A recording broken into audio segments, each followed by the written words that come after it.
I changed the intro because I'm a liar.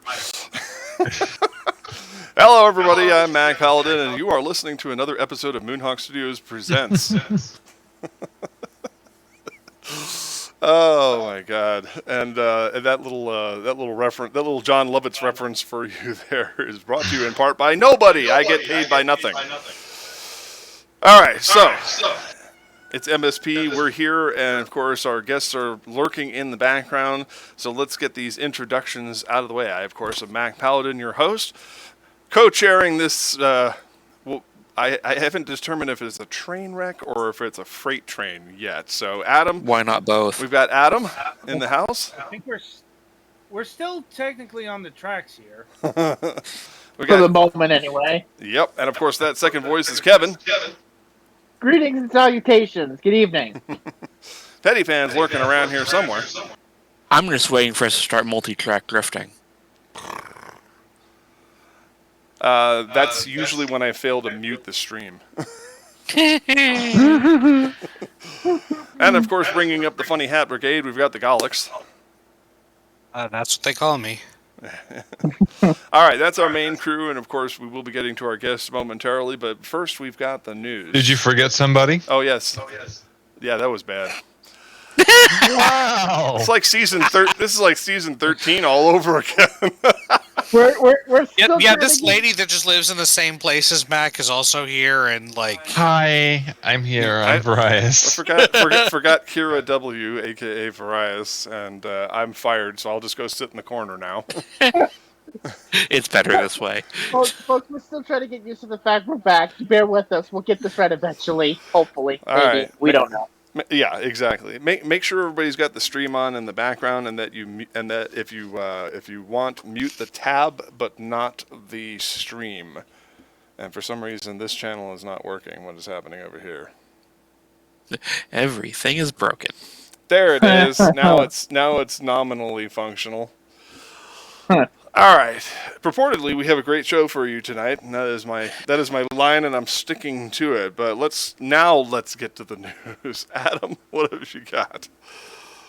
As mentioned previously, my laptop was in the repair shop, but it is not anymore. I got it back last Friday, and I don't know. Have you ever heard of this happening, Max? Since you were in the computer repair or the computer shop business, let's say, for a good long chunk of time. Because, so what happened was, it wasn't the audio drivers that got corrupt or missing or anything. It was the folder itself that got corrupted. Interesting. Yeah, I found that interesting as well. I don't know how that happened. I still say it was Windows Update because, well, that's what happened, and then the audio didn't work. Well, under the new version of Windows, and I say this with trying to suppress the bitterness in my tone. Under the new version of Windows, unsigned drivers automatically get deleted from the system, and Microsoft will not allow you to install them. So, if your driver is slightly out of date or your device is no longer directly supported by the manufacturer, there is a high probability that it will simply delete your driver and you're SOL. This was the folder. Yeah, it deletes the entire program sometimes, and this has been a problem dating back to Windows XP. After certain updates, it just, we don't need that program. Bye.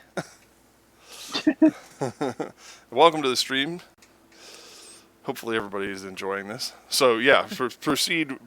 I just wanted to share that little technological tidbit with everybody. Right. I mean, I don't have Windows 11, but I do have the latest. But I mean the latest update for Windows 10. 8. What is it? 21H2, or it started with 21H1, but yeah, something like that. I can't fix the webcam permanently on my Acer all-in-one from 2013 back over here. Yeah. But OBS works it, so irrelevant. Irrelevant! Yeah. Anyway. That is my news for the week. All right. Kevin, what's cooking?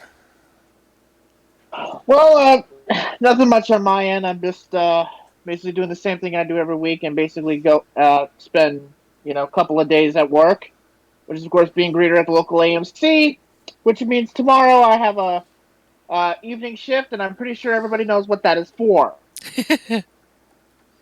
Yes, the Batman is going to make me some money over the next couple of weeks. All right. That's for damn sure. Considering that, I've only been making like 150, 200 before this because things were slow in the months of January and February. March is coming in like a lion, or should I say, with a bat. Boo. Yes, it's a cruel joke, and I apologize. Technically the bat, the cat, and the penguin. Well, yeah, you get it. It's like Batman. It's like Batman Returns all over again. It's like Batman Returns all over again. This movie looks better than that. Oh yeah. Yeah. Well, it's gonna make me money, so it doesn't matter to me. Fair enough. But that's what's happening in my world. All right, Kira, what have you got? Not a ton really. I mean, we are now officially into March. I'm going to be resuming my comic, which is about as much as I can say about it. Oh no, you can talk about smut just as long as you don't describe it in lurid detail. All right, so it is a sketch comic done telling a story of an isekai warrior trapped in a realm, and I've left a lot of fun things vague, like did they die to get here? Did they get teleported here? And we're getting ready to deal with the first big major conflict. There is a capital city that's about to be invaded by monsters. Fun. Although I will say this, the main character, Kay, did get to this world by being potentially off-screened by a truck, which is similar to Konosuba. Yeah, magical isekai truck-kun. Mm-hmm. All hell, truck-kun. Yeah, so there is a slight Konosuba reference there, except without explicitly referring to her as a NEET. Right, and the other thing about Kay is androgynous in appearance, and that was something that I knew I wanted to do from the very beginning, even though I hadn't really figured myself out quite yet. So, anyway. Cool. Yeah. But the other thing I'm trying to do with this story is also playing with the ideas of fantasy creatures and how they work. And so you have like pixies and fairies and that they're not the same thing. And just silly stuff like that. All right. Petty fan. Oh God, I exist. Overall been quiet.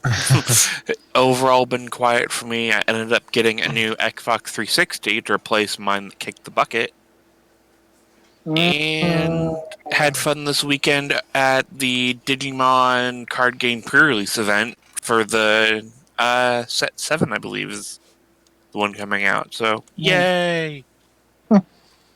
I'm going to say something because my brain mistranslated part of what you were saying when you started to say Xbox. It heard Ekfuck, and I'm like, what? Well, now that you know the secret. Wow. I don't even know where we are anymore. Yeah. Anyway, next victim. Yeah. Yeah. All right. I guess that leaves the Golics. Nothing interesting here, although we did get a kind of surprising about 1.5 inches of snow last night. Which made me slightly late for work this morning cleaning the car off.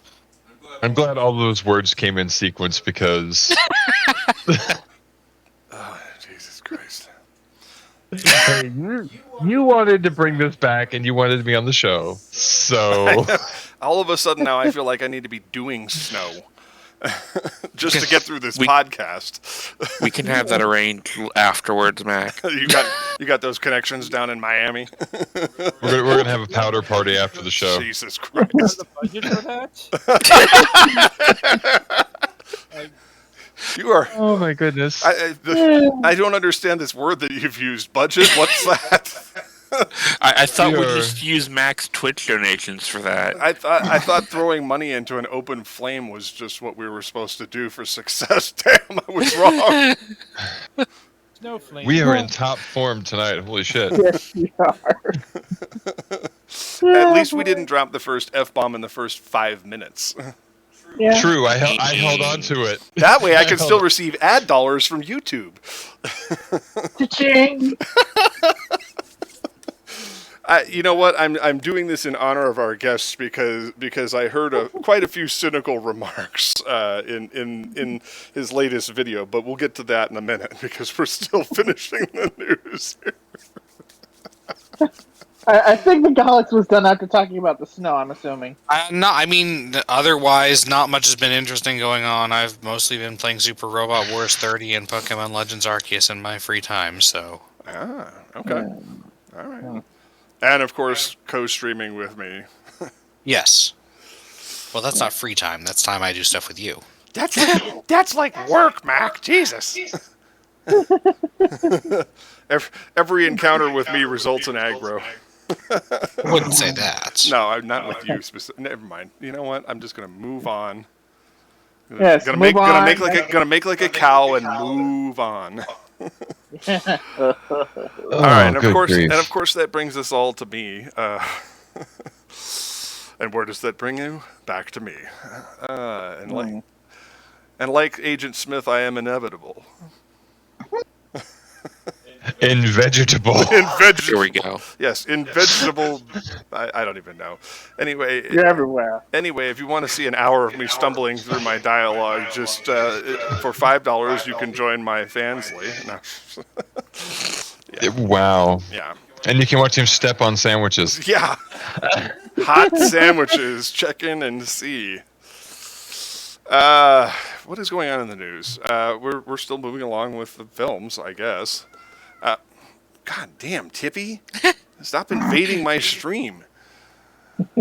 He's been howling like he has been howling like a madman for like 5 hours straight now. It's like, look, if you got an itch, go somewhere else, bud. Was going all over the period of time before we went on air too. Yeah, he won't zip it today. The cats. Yeah. I will say this: the cats are starting to generally feel better. Doodles actually jumped in my lap and was purring, and you could hear her breathing like this. And I'm like, okay, well, at least she's breathing through her nose somewhat. Mm-hmm. I was particularly worried about her because she's almost 11. Yeah, getting up in age. Yeah, upper respiratory problems are particularly problematic in cats because they don't really breathe through their mouths. Kira, can you grab the water over there that's hanging off the trash can and just spritz him a couple of times? Get like an arcing shot at him. He knows. All right. But yeah, speaking of cat health. But Doodles and Pumpkin also picked it up, and then Pixie got sick again, so that was thrilling. And Pumpkin's still a little lethargic, but she's breathing through her nose, and Doodles started eating and drinking voluntarily. And you want to see a comedy of errors? Try force-feeding cats tuna. And then giving them water with a baby bottle. Mm-hmm. Yeah. While trying to squirt saline up their nose to clear out the gunk. So yeah, I've spent an exorbitant amount of time over the last week or so just trying to make sure my cats are, not going and hiding somewhere to do something untoward.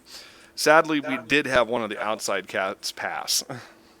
Yeah, Sunday night. Yeah, Rocky was only about a year old, and unfortunately, whatever the cats got outdoors and subsequently brought inside, she didn't make it. Her brother survived.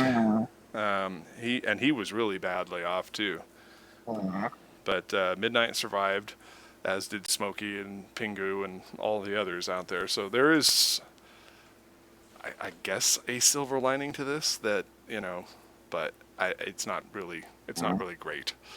So we've been kind of beside ourselves for about a week now. Just trying to get through all this.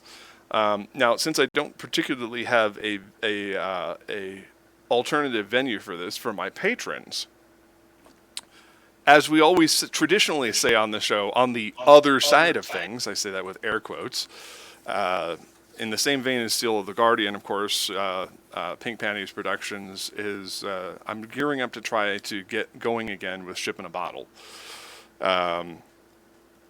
The key to that is actually not money. The key to that is having script. Well, yeah, you kind of can't have anything unless you have a script. I've been stalling on chapter 6 of this storyline. I've been dithering since 2013. I know where I want to go with it. I even know what the major plot twists are.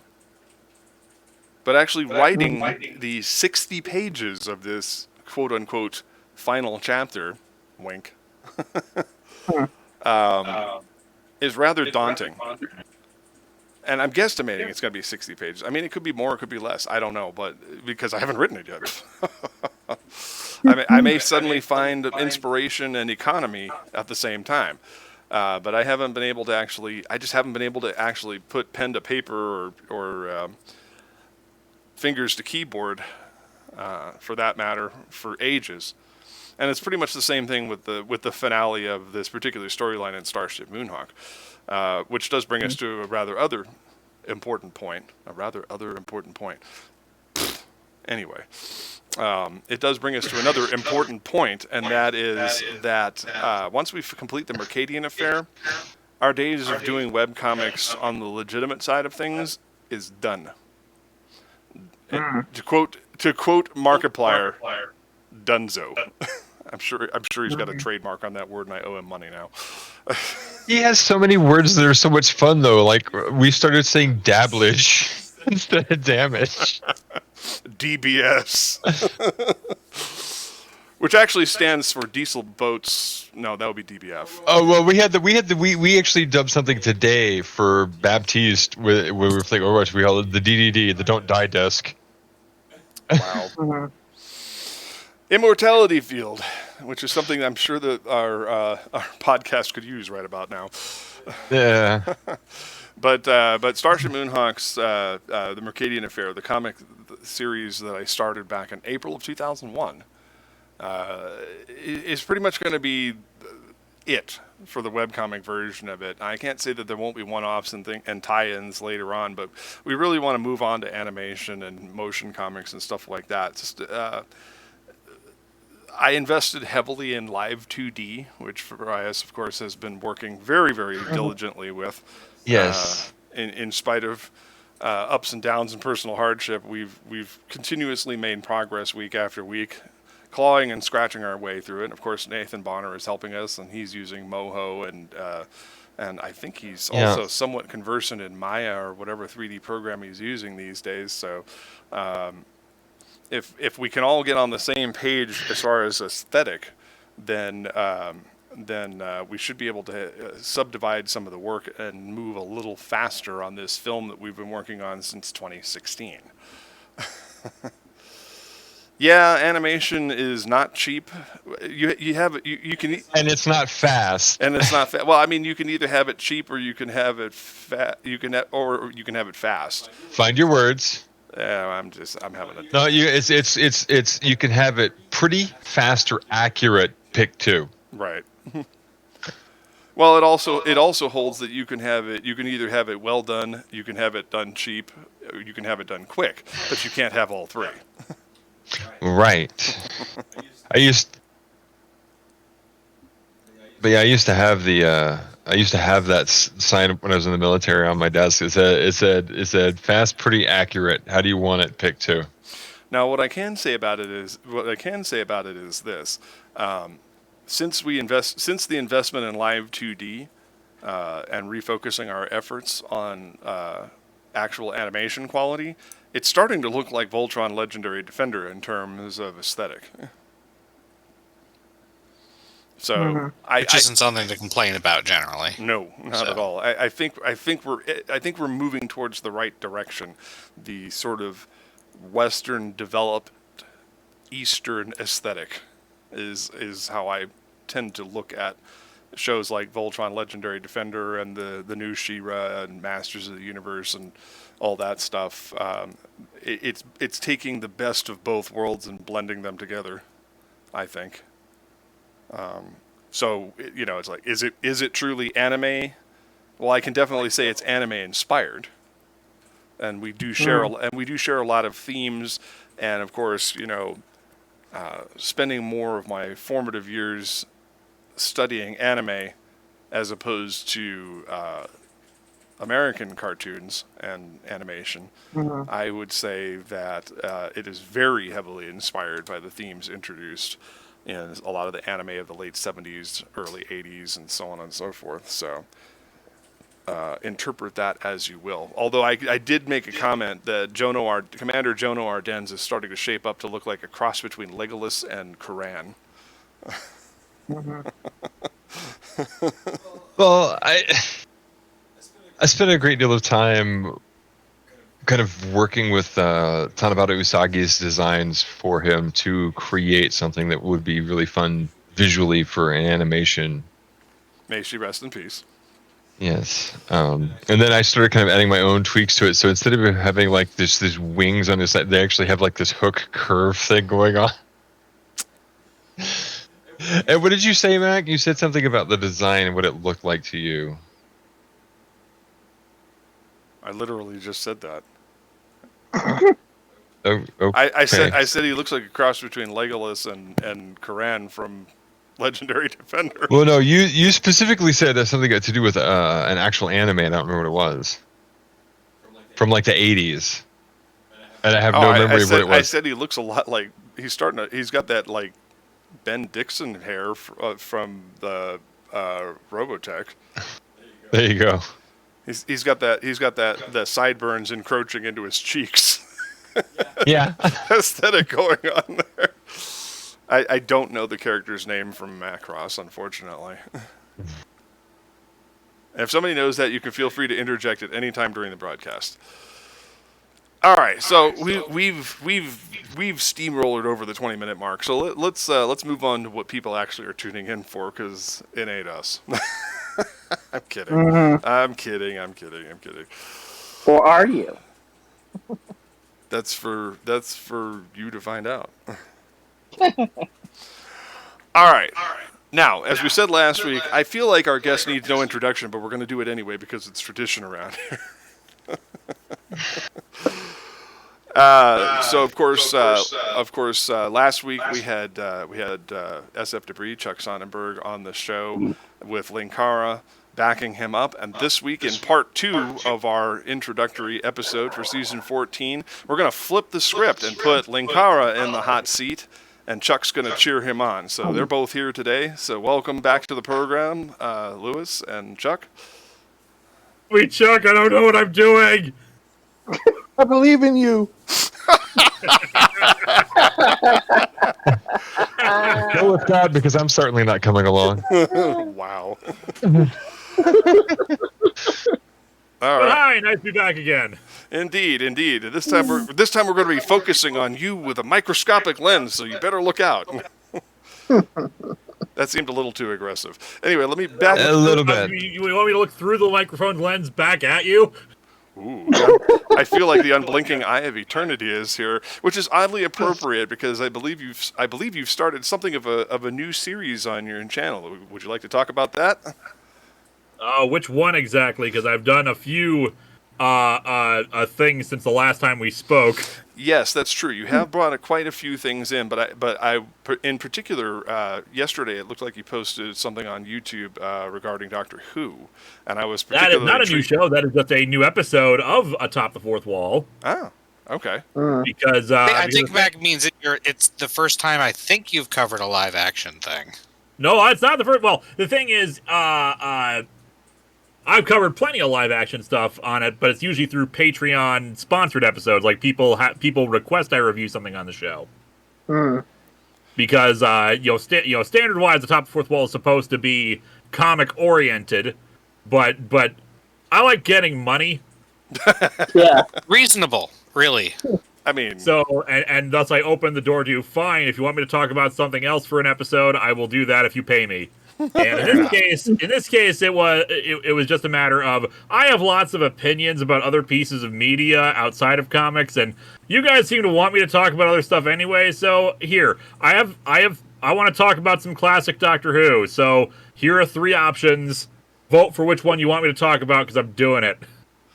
okay. Yeah, I think that's what Mac meant. You were mentioning that it was the first time you're talking about that, at least. Yeah, that's a new thing, and people seem to want to have it happen. It's not view count wise. It's not doing super hot right now, mind you. It's probably because I posted it like 4 a.m. Yeah. I've had that problem. But when the episode's 2 days late anyway, I just say screw it. Mm.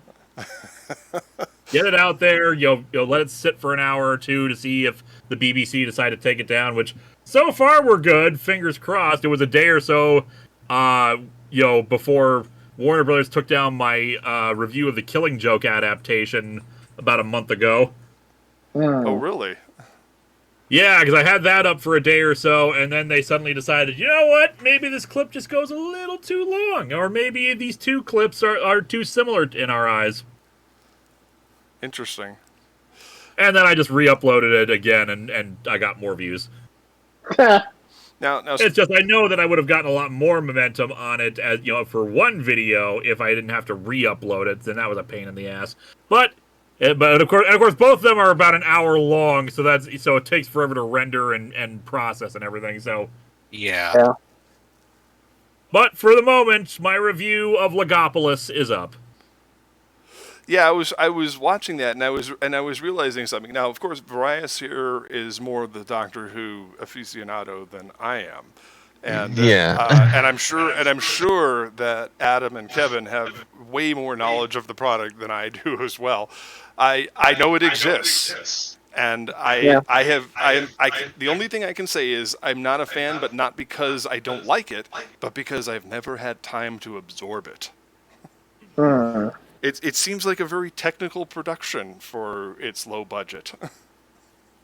Yeah, I mean, Well, Go ahead.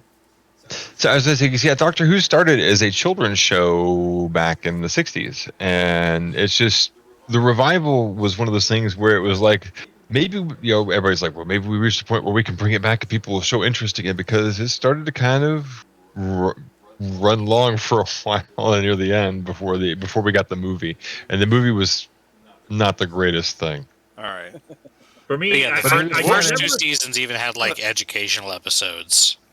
Yeah, back in the day when Doctor Who started, the thought process was the Doctor is traveling around with his granddaughter, who will be the audience viewpoint character. Susan Foreman. And then we had a history teacher and a science teacher who also joined. And thus the history teacher would be around for episodes which are historical. And then we have the science teacher around for when we're doing more sci-fi futuristic stuff. And then we have the main character who's in the title, who's a crotchety old racist.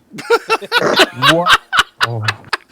I love it. Yep. I love it when Chuck doesn't pull the punch. Well, he's not wrong. The problem is it was the 60s, so that racism was just gonna filter in. Some of it, unintentional, I'm sure, on part of it, but it's still there. Like there's a reason why they have a recurring joke anytime I do something really old, and it's always the decade. So like 1940s casual racism. And it's funny because, all right, so when it comes to Earthlings humans, the Doctor is absolutely like, no, none of that. But when it comes to like his past experiences, Daleks, Cybermen, Silurians, even the I can't think of his name, Strax, Santarans. He has this whole mentality where they're all stupid and inferior, and he's just that way with all of them. He's not a racist. He's a speciesist. Star Trek gets the reputation for Planet of Hats, but Doctor Who really probably deserves that a lot more. Because like, just listing off of the things you mentioned there. Daleks, they are all genetically bred to be war machines who hate and kill. There is no such thing as a good Dalek or a civilian Dalek. They are all programmed to hate and kill and destroy. Cybermen are by design meant to conform and all be the same. Santarans are a clone race who are all bred to be soldiers. Yeah, and then you have the Silurians, which were the first inhabitants of Earth. Actually, the Doctor is more defensive of them because this was technically their planet first, and is trying to get everyone to peacefully coexist. But everyone's an ass. Right. It's like the Tolkien trope about orcs. Basically, any two-dimensional enemy that has no other motivation than destruction is an orc. Fair point. Yes. Yeah. Because if you really look at the Lord of the Rings, there is absolutely no redeeming qualities about orcs, and so this has been the contentious point that a lot of people felt was like, well, was Tolkien a racist?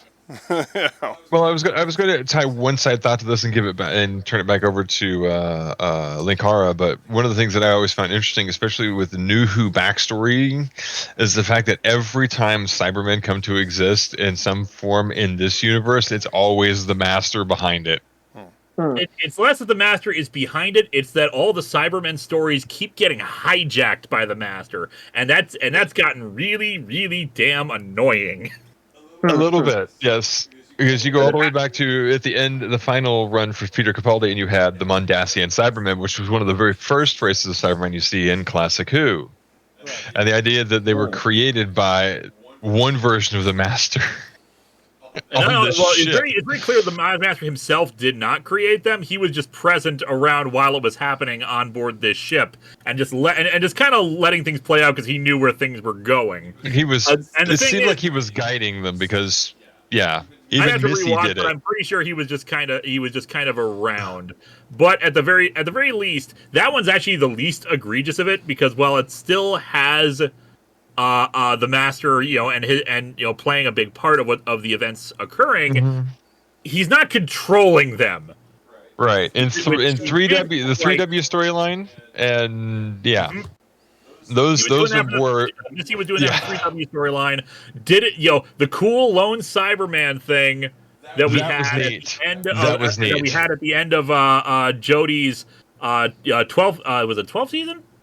Yeah, season 12. I think it was. Yeah, I think it's 12. And then like has this great stuff happening. We got Village of we got the Diodato storyline, which is all about Frankenstein. Great connections there. We have this cool new Cyberman who wanted to be converted and is filled with like actual rage and stuff. Like looks half converted as well. Right. It's cool. It's scary. It's fascinating. We get this intro to the next episode that the lone Cyberman gives this awesome speech about that which is dead may rise again in the eyes of a believer, and it's cool. We see the Doctor trying to use all the tricks that she's learned over the years to fight the Cybermen, and she has personal history because the last time she saw the Cybermen before all this, she lost Bill. Bill was taken and converted, and she of course blames herself. There's a fun detail you notice about about Jodie's performance throughout this. She's always putting herself in between the Menace and the companions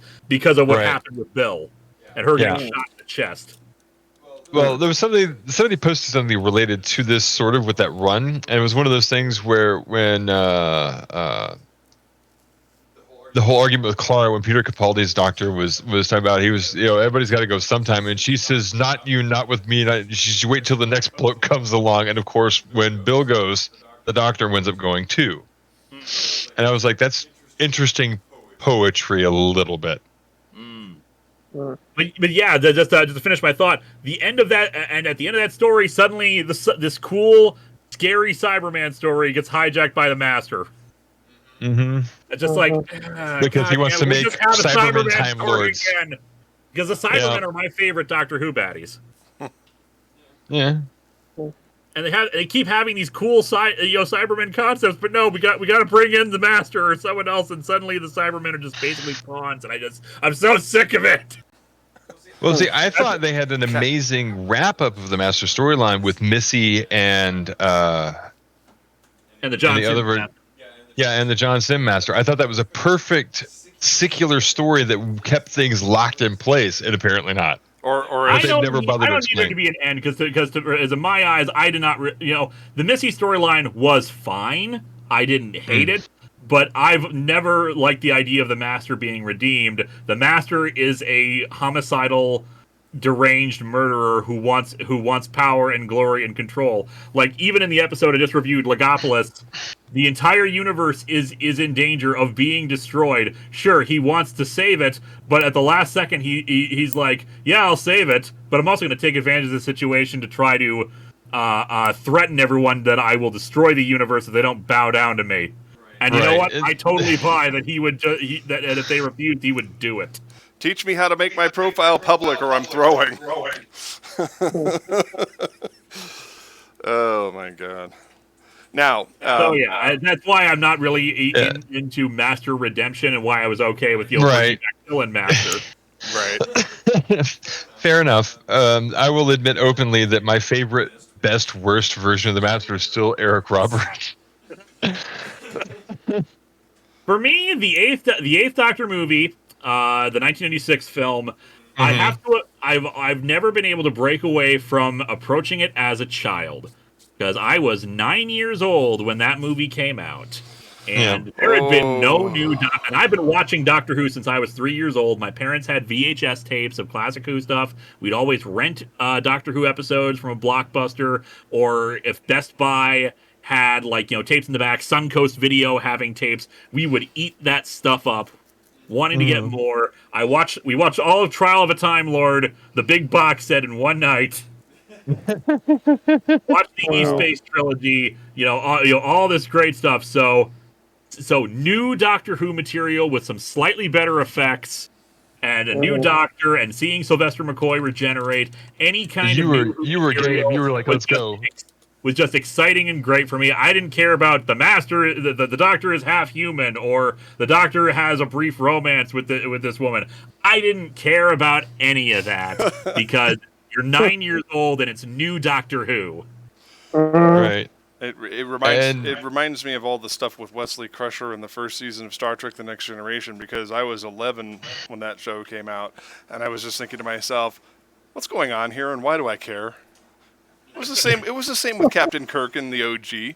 I didn't give a damn about all of his dalliances. I didn't even think about the womanizing or any of that stuff, because I was just like, I don't know. This show makes me feel kind of funny, like when I used to climb the rope in gym class. Yeah. I don't think I've ever had quite that feeling when watching Doctor Who. Right. But yeah, having met Sylvester McCoy, I have to say this: he is just as quirky as he plays the Dark Doctor when he ran his run during Seven. Oh yeah, he's got such a quirky and twisted sense of humor in real life. I was lucky enough to meet him once at a convention, and not like the long conversation or anything like that, just in line. I had him sign the Air Zone solution. Right, that's cool. You know what that is? Not top of my head, no.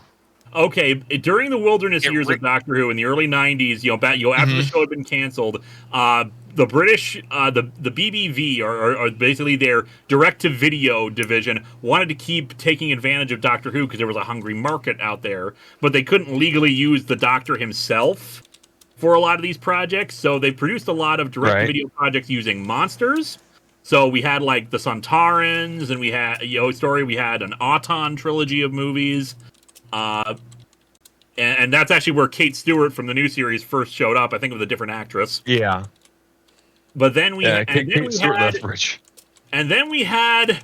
the Air Zone solution, which was a bizarre environmental thriller, is what they called it, where they got back Doctors 3, 5, 6, and 7, along with Nicola Bryant, who played Perry, and it's basically like a near future where the pollution has gotten so bad that people have to wear masks outside all the time, but they totally take off their masks for no reasons. And then there's like this evil company called Air Zone that's supposedly trying to purify the Earth, but then it turns out, it turns out they're actually just trying to pollute things even worse because profits and capitalism and et cetera, and they murder Peter Davidson's character because he's getting close to the truth, and then Peter Davidson appears as a ghost to Colin Baker and Sylvester McCoy because they were other actors who played the Doctor. Well, that's the out of universe reason, but the in universe reason is we have no reason. Right. We met towards Air Zone and trying to get them, trying to uncover the truth of their evil operations, and their actual true evil intentions are to turn everyone into mutant fish people to breathe the poisonous air. Wow. It sounds like you're having a really weird dream that you had. And John Pertwee is there too, who just kind of shows up occasionally to be mysterious and say, "Yes, you're on the right track. Keep going." I think I remember seeing a review of this or something. Yeah, me and Phalos did a crossover review of it back in 2011 because it's so goofy and bad, and you just wonder, they were able to get all these doctors together for this. but they couldn't do a new direct-to-video Doctor Who project. Well, after everything they did with the movie, there was a lot of frustration with the BBC, as far as I even given to understand, because it was so underwhelming. Which is why we didn't get New Who for quite a little while after that. What I've heard was that it was popular in Britain, but it was not popular in the States. Right. And of course, with the collaboration with Fox, Fox was not really willing to put down money for anything new. And Eric Roberts chewing the scenery. This. Yeah. This goes back to the comparison you were making earlier between Star Trek and Doctor Who, and to my view, it's one of those things where Star Trek was originally invented as a sort of international show from an American-centric point of view, and Doctor Who is just a British show, and it's evolved over the years, but it was never, I don't think the BBC imagined that it was going to get worldwide acclaim. I think on some level there was anticipation that Star Trek would,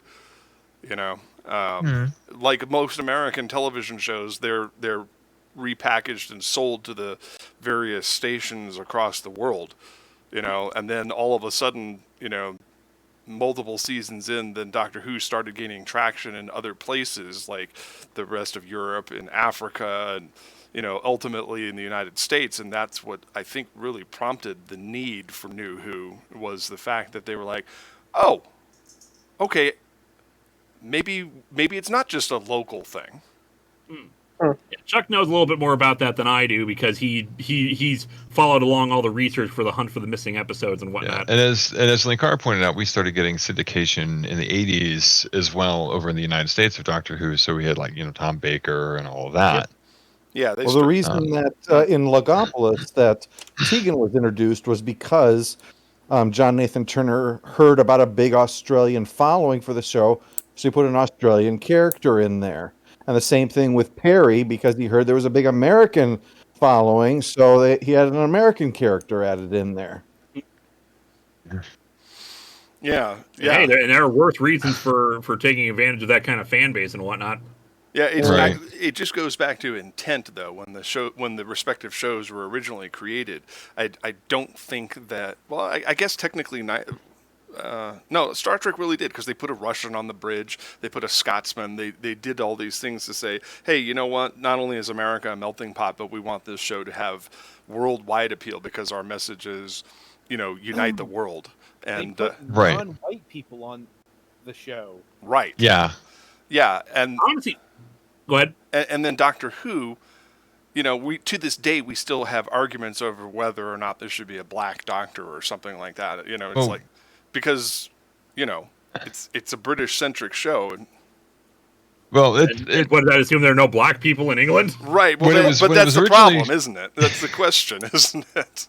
When you go through the old classic Doctor Who episodes, a lot of it was a lot more alien centric. So there was a lot of stuff that took place on other planets all the time.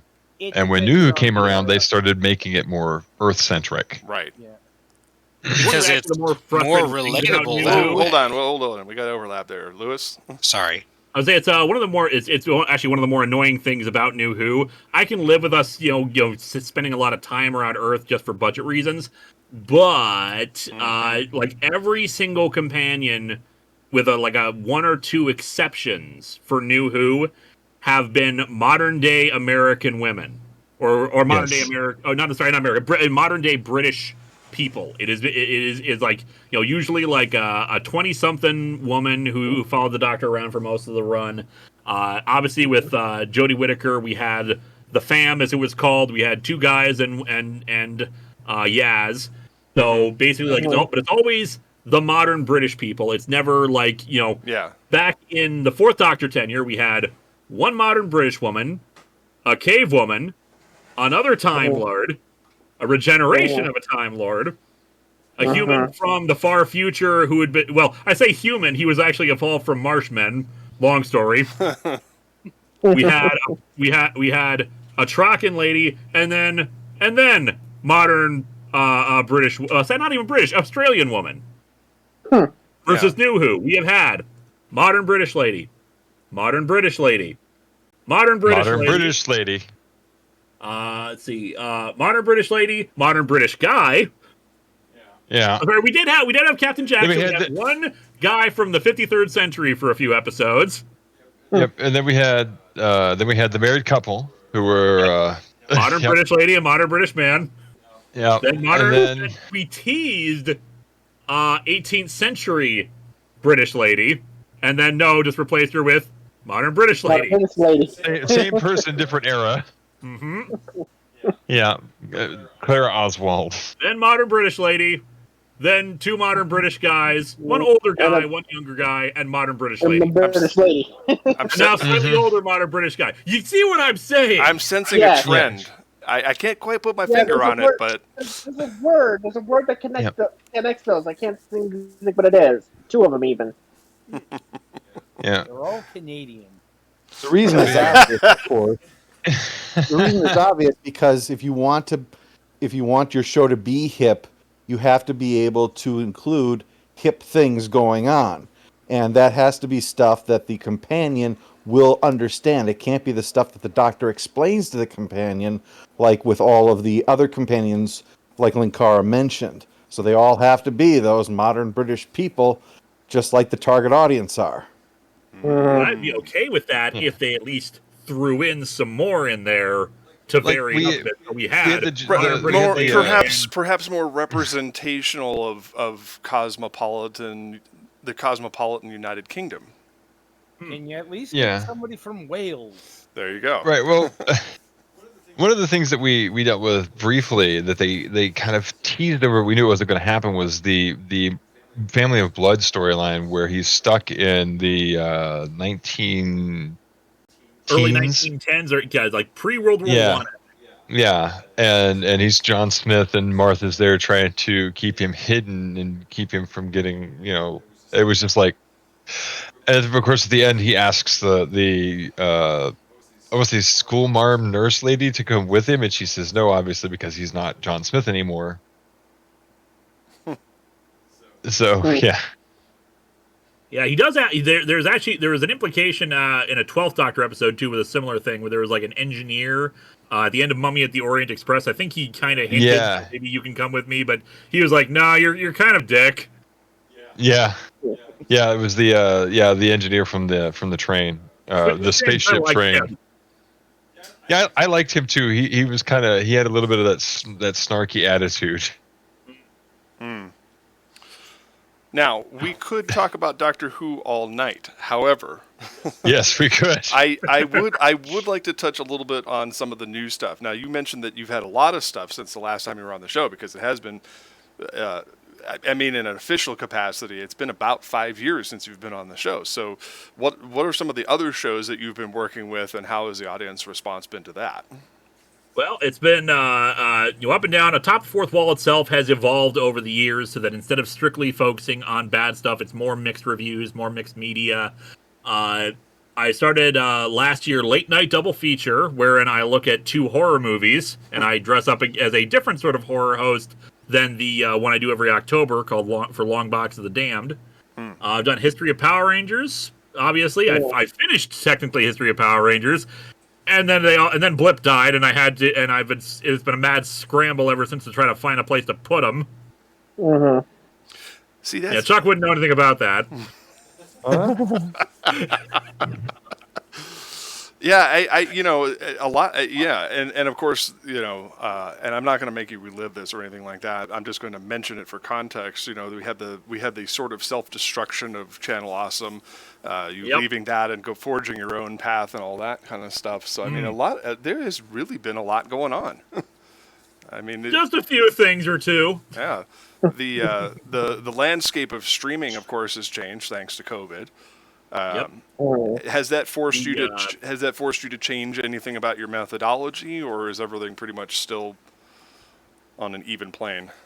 Slight tweaks here and there. For instance, when I started my Patreon, one of the goals was to get rid of mid-roll advertisements in videos, because mid-rolls, especially on Blip, were completely unskippable, and can be really annoying. Some people, with the blip architecture, much as we say we miss blip, there were still little problems with it, especially for people who couldn't watch it properly. Mm-hmm. And mid-rolls would sometimes kill videos for them. They could not watch past the point because whatever the mid-rolls did not work on their computers or their phones as they watched it often in the case. So I got rid of mid-rolls as part of the Patreon milestone at a certain level. But in recent years, cost of living, cost of healthcare, etc., has gone up. So I need to justify putting mid-rolls back in. And people have been requesting more and more stuff that is longer. They want me to talk. I can't just, the big example of this was last year. People wanted me to talk about the comic book Hush, the 12-issue storyline of the Batman did. Big event, was a big interesting thing, cool story, but it's 12 issues, and if you know anything about my style, I'm a windbag. I can't quite tell, but I think you maybe have mentioned it once or twice on one of your videos. I love to talk, and I will go into details, and I'll go into tangents, and of course, as we saw just with the Logopolis episode, that will mean a video will be like over an hour long. The average Top Fourth Wall episode is like 20 to 30 minutes. So I'm doing like 2 or 3 times the amount of work for and only getting the same kind of revenue back at it. Obviously something that's an hour and a half long might get more people interested in it because they're curious what could really be taking that long. Plus, these days, my friend Quentin is a colleague of mine who has been doing multi-hour breakdowns of Nickelodeon sitcoms. Yes. The environment of videos is very interesting on YouTube because, it started out with short videos are better. Then you could do 10 to 20 minutes is okay. Nowadays, big long videos, people love them. Right. As long as you have I remember the early days. Points for people to take a break, and obviously they're not going to binge all 5 hours at once, but they'll take a break if you have a good chapter marker somewhere for them to come back to later. So longer form content is doing really well right now, and so if I'm going to keep doing that, I need to put it back mid-rolls into my videos. So currently, if it's over 40 minutes, you get a mid-roll. If it's an hour long, you get 2, and then we just keep going from there. Getting rid of mid-rolls is very reasonable when your videos are 15, 20 minutes. When it's like an hour, it's like, well, that's an awful lot of time. Yeah. I do have a question in that direction. Have you looked into sponsorships? I have, and I have been unsuccessful in finding them. I know everyone goes. There's the standard ones that everyone goes for, like Audible, Raid Shadow Legends.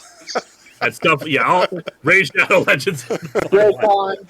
We all make fun of Raid Shadow Legends. Zombies in survival. The problem, but even Express then, VPN. they already sponsor so many people, they don't really pay out a lot. Yeah. No, I was looking into it for. Whoa, I'm sorry. I was looking into it with Stream Elements because they kept trying to offer me stuff, because obviously, as you can see from what's going on my channel right now, we're opting for longer format stuff, and they were putting it in there, and they're like, you could get up to $180, and I was like, holy shit, Jesus Christ, a whole 180. That's like a night of work in Uber.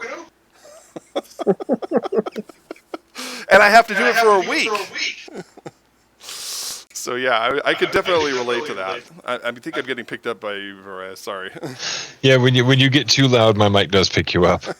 So yeah, I'm not against doing sponsorships. I would love to get a Shudder sponsorship. I love Shudder, and I would be happy to promote their stuff on and whatnot. Elbow. But a lot of those are much more specialized in getting it. I contacted them. Their Twitter account actually did direct me towards who I should contact for that. I offered, no response. Yeah, if the price is right, I'm totally a sellout and happy to infringe my artistic integrity for money. Yeah. Oh, absolutely. I know what era I live in. I need money. Oh, absolutely. Baby shell. Oh, absolutely. Yeah. Any era of human history ever. Yeah, and going back to what you said about the longer format and all that stuff. I mean, like I said, you look at the length of the videos on my channel now. Between the podcast and all that stuff, we had debated long and hard. Me, Adam, Varias, about the length of all of these videos and stuff like that. That's how we came up with the unusual time frame of an hour and 15 minutes for the revival of Moonhawk Studios Presents, because we want to be able to do justice to our guests, but we also wanted to make sure that it hit like some invisible magic number, if you will. So it's yeah. So you've completed your Power Rangers bit, and somebody. Well, I say that technically because here's the thing. Because like I said, I had them up. I had them up. We lost Blip. Then I had to put them up on Vimeo. Vimeo recently told me I had to take them down because I was using up too much of their bandwidth with them. So I'm going to spend all of April working on restoring the rest of them to YouTube, which means re-recording and re-editing them because I want to get the audio quality of them back up, and of course content ID. Another thing Chuck knows nothing about, right? Again, yeah. So a lot of still screens and the like. Oh yeah, good news is that most people don't mind having to go into the still frame stuff. I mean, they prefer having actual motion that they're watching, but as long as I'm still keeping them interested and maybe interspersing with other video footage of stuff. I did that a few times during the Legopolis review, where okay, I'm talking about a certain scene, but the scene is short, and I'm talking about it probably longer than the scene itself is around. So what interconnected clips could I use? Oh, I mentioned something related to the Keeper of Traken, so I'll just put a clip in from that while I'm talking for 7 seconds, and then switch over to something else. I'll play something from an earlier scene. I'm talking about the Watcher in this scene, so I will put in all the Watcher clips throughout the video, and they're all separated out and look different enough that Content ID won't think that I'm playing one clip continuously. Even though I'm only really talking about this one sequence. It really makes you look like a crappy editor in a lot of situations to make Content ID happy. You have to chop things. I mean, when you got a long thing like for a 4-parter Doctor Who, you got a lot more material to work with. But if you were working with, say, an episode of New Who, which is you're only dealing with 40 minutes of new material, you're gonna have a hard time trying to find enough pieces from all over to get for a conversation about something and not make it look like you just don't know what you're doing as far as editing goes. And sometimes I want to react to dialogue that's spoken or an exchange of things, but that will last longer than 7 seconds. So I got to find little tricks of making it still work, or I have to lead in by saying one of the pieces of dialogue myself, and then just talk about their response. Because the response is the more important part, but doesn't have quite the setup it should have by having the full conversation play out. Or if I'm talking about the music, I can't talk about the music for a long period of time other than just say, it's good, listen to it, it's wonderful, take my word for it. Indeed. All right, now, somebody... yeah, you're really picking me up, Arias, and I wasn't even that loud. I saw in the chat somebody was talking about Event Comics Month 4. What's going on there? So a few years ago, I had the brilliant idea of there are a lot of event comics that Marvel and DC have done. Some of them good, some of them bad. And so instead of waiting for someone else to patron me to cover it, which they did once for the Blackest Night event, why don't I actually just devote an entire month to talking about events? And I will to keep people invested in the Patreon, because I sometimes feel like I've pared down a lot of Patreon benefits, because I don't really do behind the scenes stuff anymore. The $2 Patreon thing, which is seeing side videos a day early, doesn't happen as often because I only usually have so much time to work on Atop the Fourth Wall. So okay, I will do here for patrons only. You get to vote on all these events. Which ones do you want to see have me review? And I've been doing that for a few years now, and it's been a huge success because the event comics are big things, they're big storylines, they're things people have heard of, so they'll come and watch the review, especially because those also end up being longer episodes. So March is Event Comics Month 4, where I'm going to talk about Armageddon 2001, Secret Invasion, Civil War 2, and Dark Knight's Metal. Yeah, we've covered a lot of the big ones already that people are well aware of, like Crisis on Infinite Earths or Infinity Gauntlet. Surprisingly, the Infinity Gauntlet is actually a trilogy of events. Infinity Gauntlet, Infinity War, and Infinity Crusade. We still have not covered Infinity Crusade. It gets a decent amount of votes, but not enough compared to other events. It's in real life. Like, the Infinity Saga definitely had that diminishing returns. Indeed. So yeah, that's what I'm doing this month, and I've already started writing the Armageddon 2001 on review, which will be really fun, considering it's technically only 2 comics. It was a weird event where the majority of events that occurred in Armageddon 2001 were in all the annual issues. And you don't usually do tie-ins. Yeah, and I don't cover the tie-ins, and basically all of the event is tie-ins. So I'm just talking about the book ending issues, and it's part of a criticism of the book as an event, because if you need to read the tie-ins to understand what's going on, then that's just screwing over your audience, forcing them to shill out more and more money instead of just being able to follow along. On the fringes and just know, okay, this is what's going on. It might interrupt my book for 1 month, but otherwise it'll be fine. No, if you want the full, complete experience, you need to read all of these. And it ends up even worse than that, because it creates a continuity issue. Oh, yeah. Because Armageddon 1 is also the infamous one where they changed the ending because the ending got leaked early, and they're like, well, crap, now we don't have our big surprise. Let's make it into something else. And of course, the problem being that ending is completely contradicted by something that happened earlier in the story, in one of the tie-ins. Ooh. Wow. They picked the one thing it could not possibly be. A rare early sighting of the ridiculous spoiler reversion level that some people have gotten to. And this is especially fascinating because this was pre-internet. Yeah, pretty much.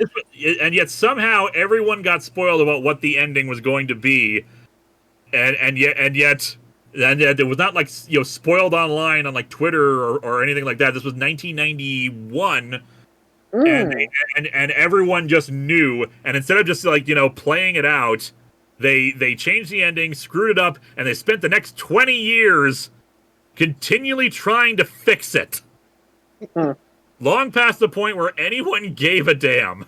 Because it still doesn't really work. Well, here's the it doesn't even really work because of the other issue with this. This revelation I had as I was thinking about this. I want you to stop and think for a second about superhero media. I want you to think about DC and Marvel. I want you to think about all characters you love. I feel my mind going, Dave. Have you ever been excited by a hero turning into a villain? No. No. Not really, no. In fact, this ties into my Let's Play series of City of Heroes Homecoming that I've recently started, and that is, when we talk nostalgically about the series, one of the least popular aspects of the original game was going rogue. Was the idea of taking your hero and making them into a villain and vice versa. And although initially the City of Villains expansion was fairly popular, that popularity just fell off a cliff immediately. And everybody just kept playing heroes, and they were just excited to put villain costume pieces on it because it made them look cool. And I don't mean... Yeah, and really they wanted a city of anti-heroes. Yeah. And let me clarify here, I'm not talking about stories where characters do morally questionable things, recognize that they're doing morally questionable things, and it leads to character development. I mean full-on mustache twirling. Right. And I don't even mean characters who were villains from the start that we just didn't realize they were, like Terra from the Teen Titans. She was always intended to be a villain. I mean any character who, full on 180. good guy, morally uncompromising, and suddenly they become the big bad. Yeah, complete like, heel turn. Can you think of any time that you were happy about that? Yeah, I suppose I wasn't really active at the time, but I guess I'm retroactively happy that Hal Jordan was a villain because all of the other Green Lanterns are much more interesting people. And yet, at the time, it was one of the most hated things in comics, to the point where it needed to be undone. Right. Yeah. Next to One More Day, of course. So, when you stop and think about it, they've been trying to fix a mistake about a hero becoming a villain, which is what the plot of Armageddon 2001 is, for 20 years, despite no one being happy about it. Good Lord. It's baffling. It is just a continually baffling thing, and they still do it. Now, this is the flip side of restricting the length of our show somewhat is that we get on a roll, and of course we can't get everything in, which means, of course, you know what that means, Lewis. We got to have you back in season 15. Of course. Yeah. But before I ask my ultimate question, let me just open the floor for just a moment to see if anybody else had anything they wanted to cover real quickly about today that I might have missed. Adam, Kevin, Kira? No. Question in that direction. Do you follow current comics in any capacity? Not as much as I used to, and it's entirely my fault. I live slightly farther away from my local comic store than I used to, and it's an expensive hobby. And I kind of fell off of a few titles, partially because I just wasn't excited about some of the stuff they were doing. I was really into Dan Abnett's Titan series for a while because he brought back all the adult Titans. It was during DC Rebirth.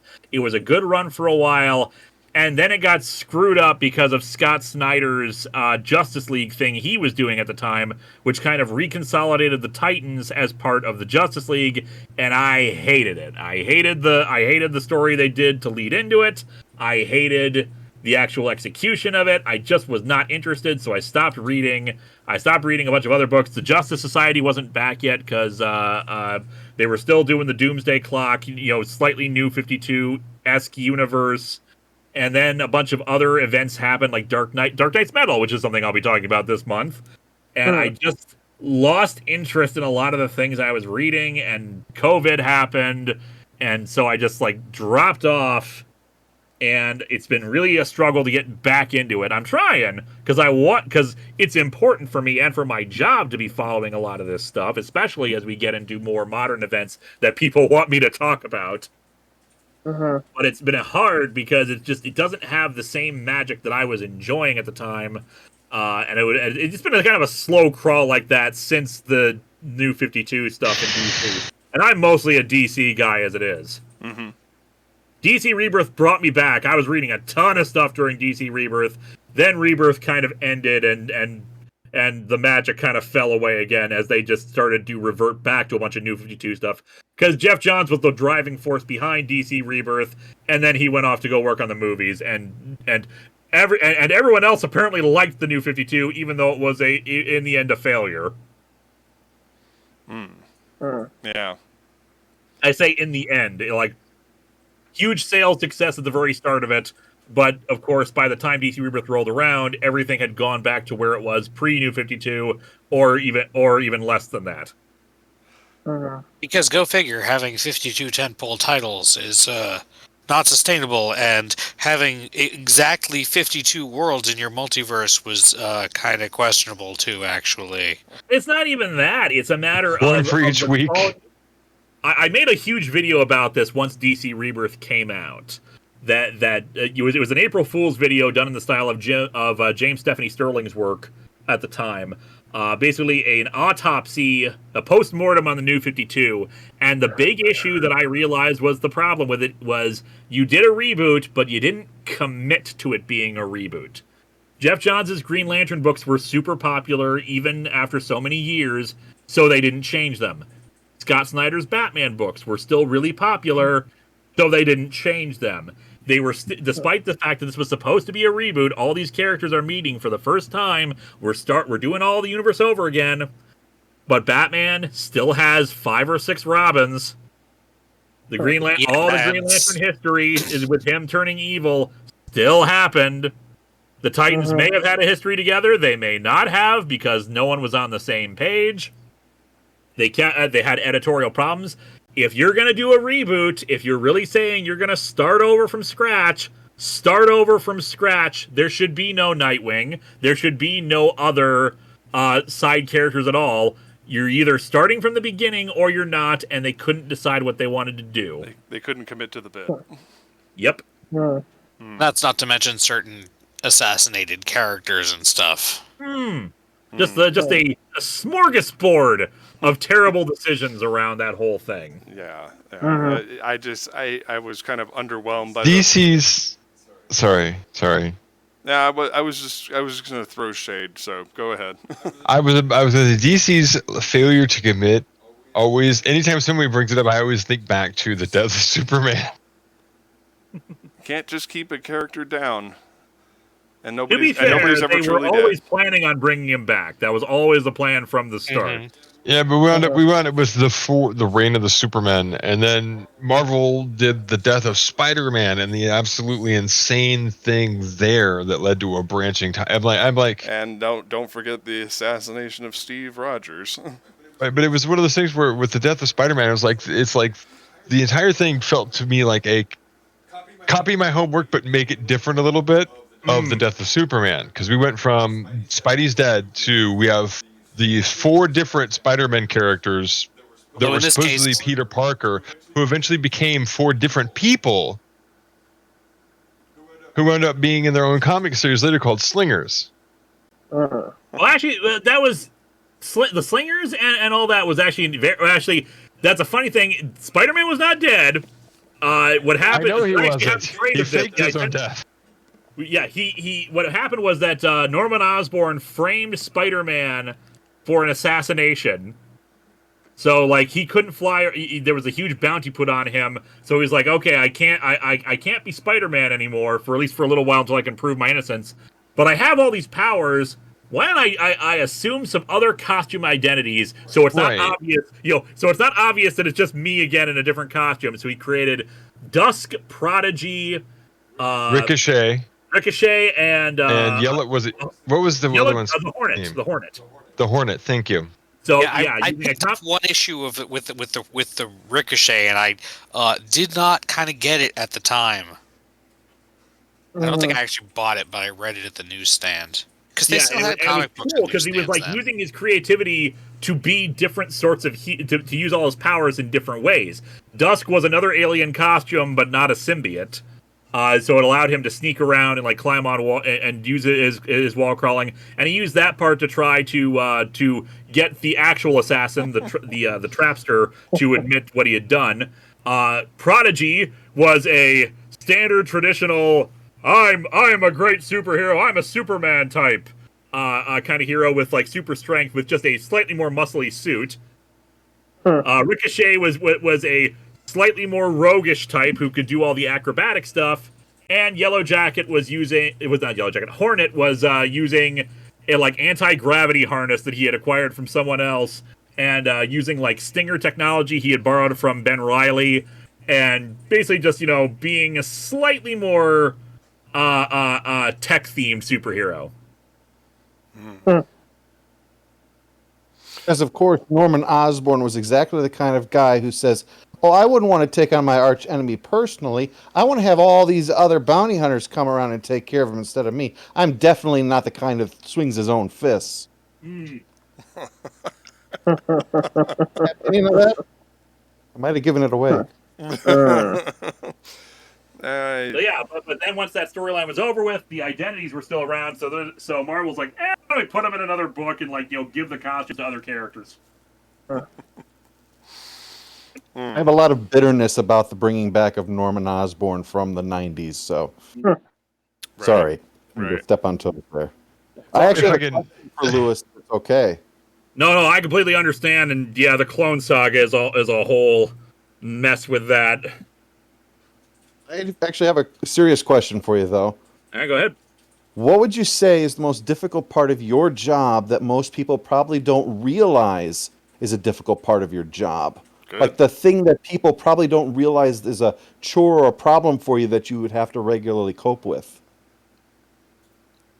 That's a good one. There is. It's really weird sometimes switching over to doing a review of a comic to doing a review of a movie or a TV show, or just like a different form of media, because I get into a certain mindset with comic reviewing, where I'm like talking about everything that happens on a single page, because there's only so much there's only so much summarization that I can do at any given point. I gotta get into the nitty gritty and trying to break things down, explain, sometimes the sequential art part of it, what the actual story is happening, and especially if it's something that is engaging or just filled with plot, there's a lot I've got to exposit about. But then when I swap over to a TV or movie review, it can really mess with my head trying to do more summarizing, and because I have to move along with that, so I want to break down everything. I want to respond, riff on the dialogue like I would in a comic. But I can't do that because then I'd be riffing on everything everyone is saying, and then the episode would be 2 hours long.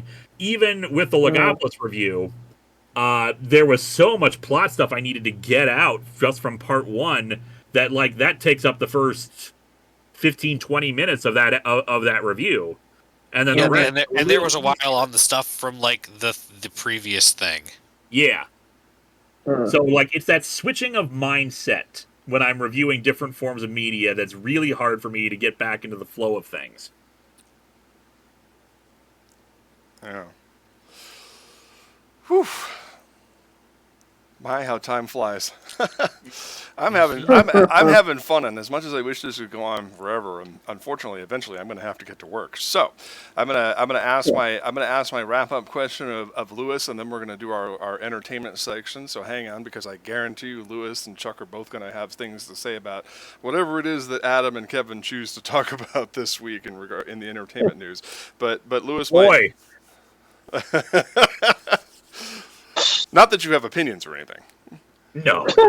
My final question, of course, is for this week is going to be: is there anything coming up that you're looking forward to in particular? Do you have any show events planned? I know we've talked about a couple of things, but what have you got in the pike that you can talk about that you want to give everybody a little sneak preview of? Well, like I said, I've got Event Comics Month coming up this month. I have the break from Atop the Fourth Wall, where I'm going to be devoting all of April to working on History of Power Rangers. This summer, I've got the 700th episode of Atop the Fourth Wall coming up. Yes, you had your big milestone back in November, right? Yep. This is a which milestone? Was it the 500th episode, or was it? No, this is the 700th episode coming up this summer. No, but I'm saying that is a large number. No, but I was saying your previous milestone was I was looking at the 500th episode, and 500th episode was back in 2018, around the 10th anniversary. Oh, see, I got to work on my attention span, but It is all good, but yeah, the 600th episode I covered was Spider-Man Sins Past, which was I'd say a blast, but probably the wrong phrase for that, considering that comic sucked. Wow, 700. But yeah, I've also got the 10th anniversary of Long Box of the Damned this October, and I've got some fun stuff planned for that. There's a lot of stuff. This year, I'm finally gonna I say this every year now. I'm gonna finally conclude the Contest of Champions storyline in my show. Jesus. 4 or 5 years now. It was supposed to be a fun thing we do, and it just keeps getting stretched out. Oh my God. Well, the next time I might say I want to do a tournament arc, just frickin' punch me. Unbelievable. You should have learned from all the shonen shows that do it. They always go on forever. But that's the thing. Everyone was so excited about that. They were so happy. Then it turned out like all those other tournaments where you just eventually lose it. Yeah, Hanumar Arndt said it's the Sleepwalker all over again. The problem being the Sleepwalker was a very complicated, serious storyline. There was a lot of elements at play. the Contest of Champions, the problem is I have other people involved in it. It's very special effects heavy, and I only have one guy doing my effects. That poor guy has his own life. Oh my god. Oh my god. Wow. For anybody who was keeping count of our averages here, if Moonhawk Studios Presents had continued unabated from 2008, when I was podcasting with other people, from the start of the show until today, we would have been on episode 672 today, based on our averages. Whew, 14 years. Good God. Doing weekly content's hard. Oh, I know. And you know, I'm always amazed that you guys keep going with this stuff, because you guys really are the forebearers of all of this stuff. You know, we've been following you for as long as I've known about streaming. So, you know, it's just, I'm always amazed that you're able to consistently put out such a quality product every week. You know. Well, thank you. And are always entertaining. And you guys are also fantastic interview subjects, which is why we keep having you back over and over and over again. It's appreciated. Absolutely. Which, of course, as I said before, we got to have Lewis and Chuck back in season 15, probably around Sweeps Week. Just to gotta get the old favorite guest stars in. That's right. Well, because we could never cover all of the material in one go. You know, that was the problem when we had Richard Epcar on the show. Was he's got a 50-year career in voiceover. Good God. And we can spiral out into some other random topic in the middle of everything. Yeah, but you see, you guys just roll with it. So that's what makes it so perfect. You guys are always top quality. So you, Lewis, I love it when you're on the show, and Chuck, I love it when you're here, talking to us directly and back in Lewis's play here. So I really appreciate that from you guys. It's been fun. Absolutely. So, as bittersweet as it is to end the interview, I do want to move us into our final segment here and let Adam and Kevin give us the entertainment news before we go. But as I said, Lewis and Chuck have a vested interest in our subject material here, so I'm going to go ahead and open up the floor to our friends Adam and Kevin so they can tell us what is going on in the entertainment world right now. I mean, I suppose the big news is we've just had one of the biggest anime shifts ever. It was just announced on a random Tuesday. Granted, we've been waiting for it for, about a year plus now? Yeah, a year and a half, I think. But, a couple days ago it was announced that Funimation is being rolled into Crunchyroll. Completely. Completely, yes. Yeah. The big thing is their streaming platforms. Like, all of the Funimation content is heading over to Crunchyroll. Like, both, all the legacy stuff is supposed to be there now, and all of the simulcasts that were being planned for the spring anime season now over to there. Basically, the Funimation service is being wound down with only current series being updated.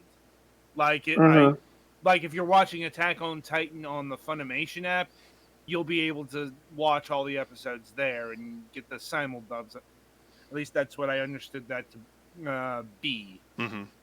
Yeah, it's not that surprising from what I've heard. I'm not the biggest follower of anime stuff, but of course, a lot of my friends and colleagues are, and they've been talking about this. And from what I understand, Funimation itself as a streaming platform was just limited because it's all just Funimation titles versus Crunchyroll, which has a larger selection of material present. So folding them into Crunchyroll just makes sense to do. Right. Like, that is one way to look at it, but a lot of people are confused because, well, here's the thing. A lot of people consider Funimation to be the bigger name here because, that's the name that brought us Dragon Ball and Yu Yu Hakusho and Full Metal Alchemist and just a whole list of anime titles that have broken through to the Mhm. mainstream. Sure. Yeah, last year on Last News Desk on the Left, we actually talked extensively about the merger and all that stuff. I even made a funny logo, but I'm not going to put it up as an infographic on this week's episode. I don't want to go looking for that. Yeah, we were expecting that eventually at some point they were going to have to either fold Crunchyroll into Funimation or vice versa. It turns out they chose vice versa because I guess Crunchyroll has more of a connection with the Japanese market, essentially. Well, yes, it does, because one of the things that Crunchyroll did, like back in the day, was get onto a lot of production committees. Exactly. Okay. Among other things. It's also, keep in mind that Crunchyroll is the newer entity that Sony just paid a lot of money for. Yeah, they bought it off AT&T. Yeah, and they bought this for over $1 billion. Mm-hmm. Now, granted, I remember Funimation costing about the same, but they've had that since, 2017? 17, 18, yeah. Yeah. So so it makes more sense that they are going to merge the legacy thing into the thing that they just bought. I'm like, and it's also not the first time that we've had what we called back in the day Funaroll. Because back when these two entities were independent, they actually did a business agreement mergers thing, content licensing across the media platforms. And people liked it. Because, here's the sweet, tangible thing about consolidation. It allows you to have a lot of stuff in one place. And people were actually very angry about the Crunchyroll buyout the Funimation buyout by Sony, because that meant that all of the Funimation material on Crunchyroll got taken off. Because, business reasons, and then Funimation ended up signing a deal with Hulu, that I think is still in effect. I think so. I think so, yeah. Yeah. But so point is, we haven't heard. We haven't heard stuff. We haven't heard about stuff being pulled off of Hulu yet. So yeah, I would not expect that, or at least not right away. Yeah, not for a while until that actually comes up for bid. Yeah. So. Whatever the contractual obligations, at the very least. Yeah, exactly. But what this, and it's not just the streaming services though. Like, the more minor news, but probably should have been the lead-in, is that the Funimation name, the Funimation brand, is being retired. Yeah, the entity itself is going to still exist, but it's it's already being called Crunchyroll LLC. Yeah, and all the subsidiaries, like the French subsidiary Joachim, or however you pronounce that, it's all Crunchyroll now. Yep. But that's not the problem part of all this. Yeah. It's, Kevin, you can detail this a bit more because you went off on a rant on Twitter. Well, I mean, we all pretty much knew that Funimation and Crunchyroll, they were eventually going to merge at some point, because, you have to, Sony owns both of these things now, and usually in this day and age, you can't have two things, you got to put them together. So that was obviously going to come. The problem is, and the biggest problem was, is that this was announced at, if I recall correctly, 9 or 10 in the morning, and it was announced that everything was going to be changed that day, today. Instead of on April 1st or May 1st or June 1st, considering that we're usually getting up close to the end of a quarter here. We're going to move everything over there and get ready for it, and give customers of particularly in this situation, the Funimation service, a chance to get their things together and prepare to move over to the other service. particularly in regards to those who are on the annual plan, who just got got renewed like last month before, within the last 2-3 months. Day of. No, but Yeah. this announcement was that that day. Yeah, that day too, but more particularly within the last 2 to 3 months. I know from that day to like 2-3 months prior. Even the 2-3 months prior, that's a problem. But that day, it's like you have to finish everything on here. Everything, move over to Crunchyroll. We are encouraging you to go to Crunchyroll that day. And to do it, we're going to give you a 2-month free trial. Now, for those who are on the monthly subscription plan, yeah, that's fine. It's 2 months. If you're on the annual plan, that means that you've just pretty much lost, if you were that day, if to put it in like an example, and some of it's like maybe 9 to 10 months, but for those people that day, you've lost 10 months. And you pay like nearly $100 on a one-time thing for an entire year. So it's like you're getting 2 months for free, and there doesn't seem to be any way to get a full refund for people who want that. And you're giving people only 2 months. Now, if you're on the monthly fee, then that's fine. That's basically a free month for you. But if you're on the annual plan, that's 10 months, 9 months, 8 months, whatever the case may be, completely gone. And that's like literally $60, $70, $80. So that's a problem. And it's made people who are on the annual plan a little upset. And I happen to know someone who is on one of those plans, and yeah, it's a problem. So it just feels anti-consumer, which in this day and age is probably was probably whatever. But I figured I just would want to speak up for them, Yeah. because somebody has to. All right. It is. Mm-hmm. Adam, you sound like you're a mile away. Yeah, you've been a little bit quiet this whole time. Like I could understand you, but you were just kind of far away. Sorry. How about now? There we go. Yeah, now you sound like you're in the studio with us. Anyway, I guess moving on, since this is an episode that we featured Linkara on, not comic news, but Marvel news, since there's been a lot of buzz about it. All of the Netflix Marvel shows have officially been announced for Disney+.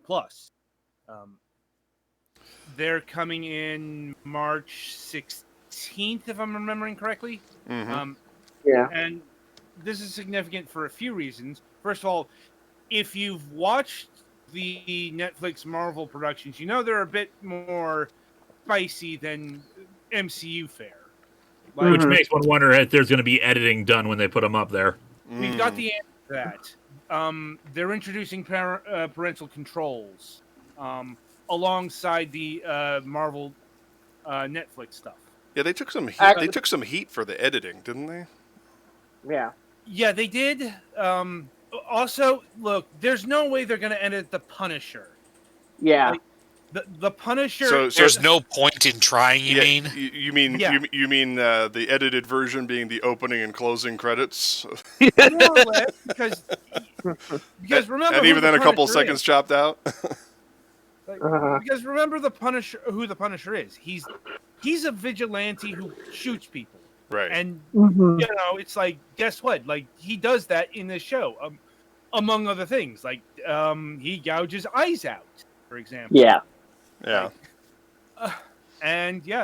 So Disney was going to have to people suspected all these things were coming to Hulu, because that tends to be, at least in America, where all of the edgier Disney fare goes.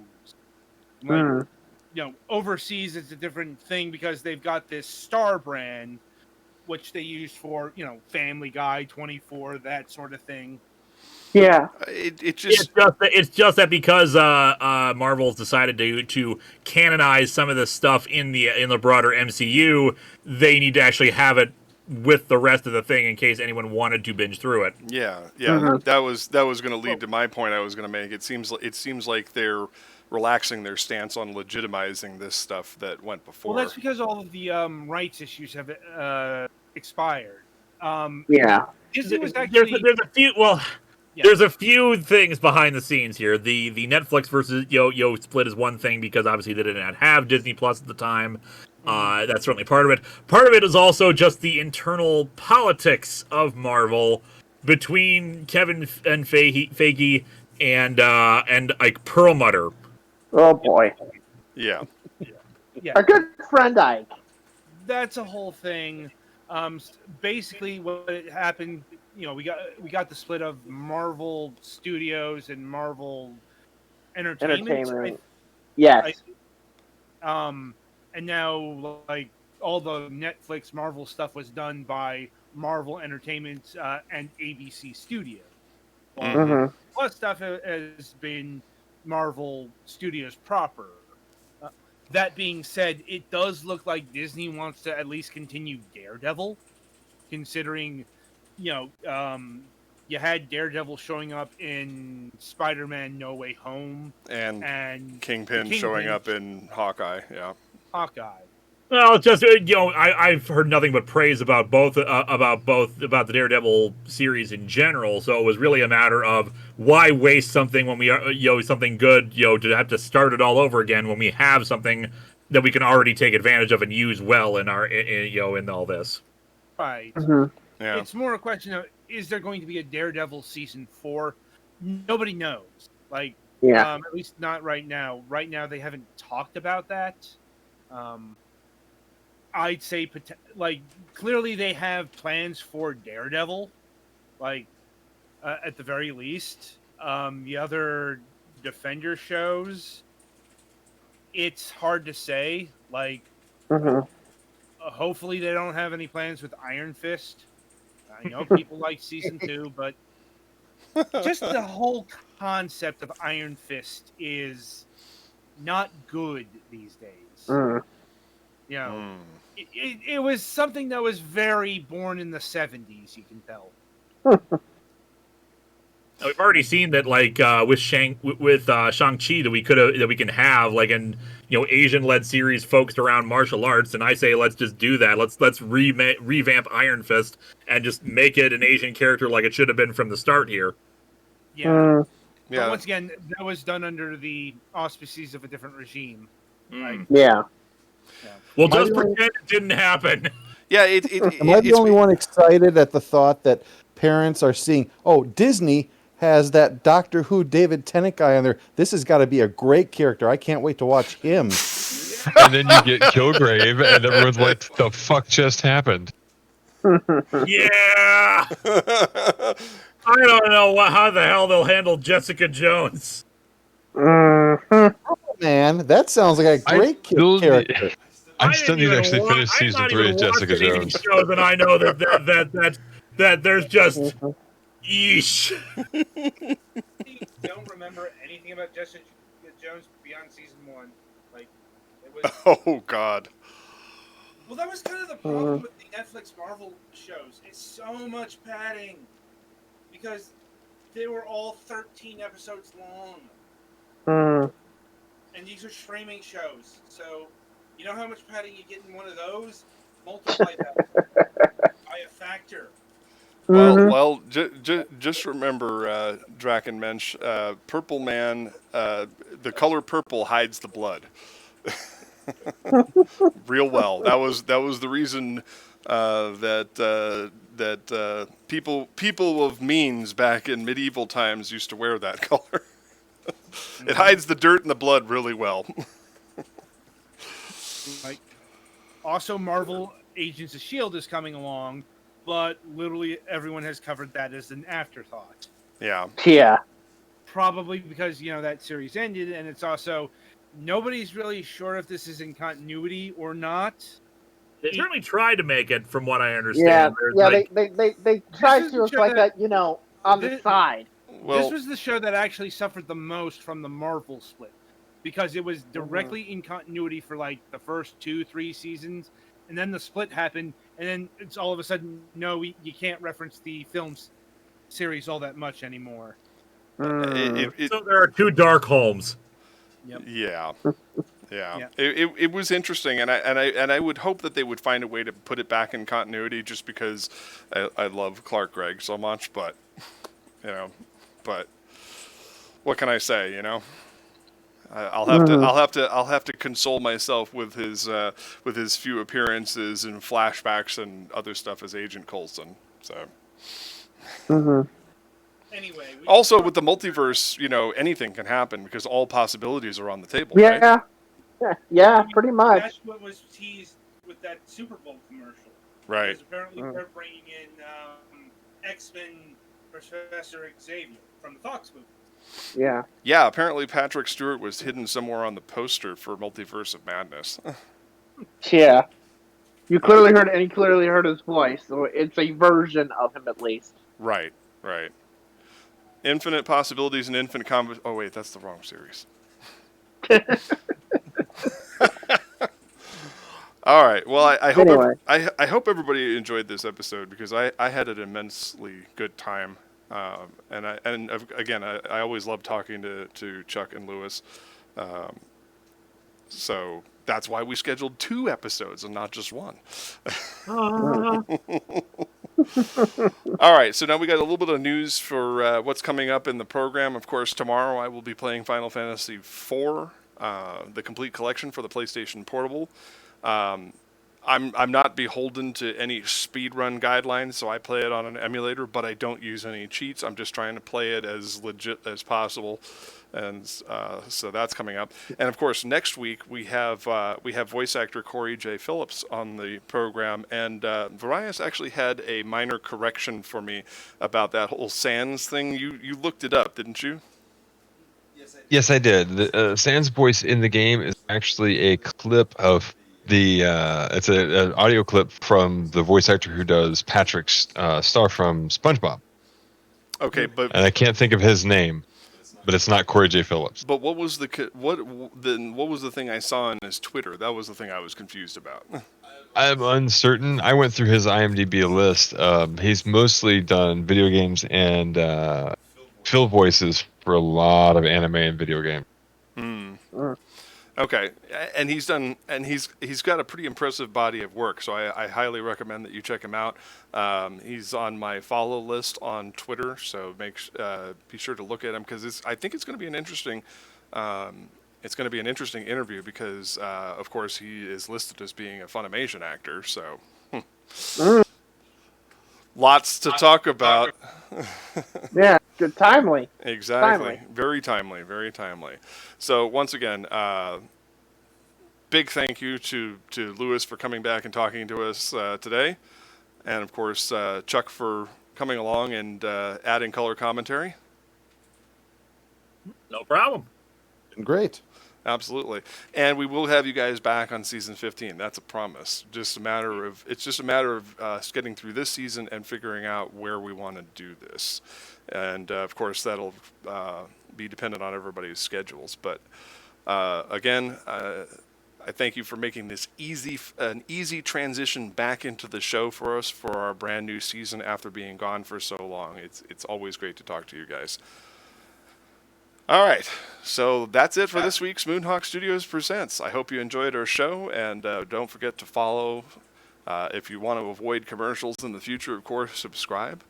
And like I said, Varias and I co-stream at least 3 days a week, so be sure to check us out and check out the schedule and all that good stuff. And of course, you can follow me for updates on my social media, particularly on Twitter, which is what I'm focusing on these days. So that's it. Until next time, I'm your host, Mac Paladin. Thanks for watching. Stay safe out there, kids. Be well.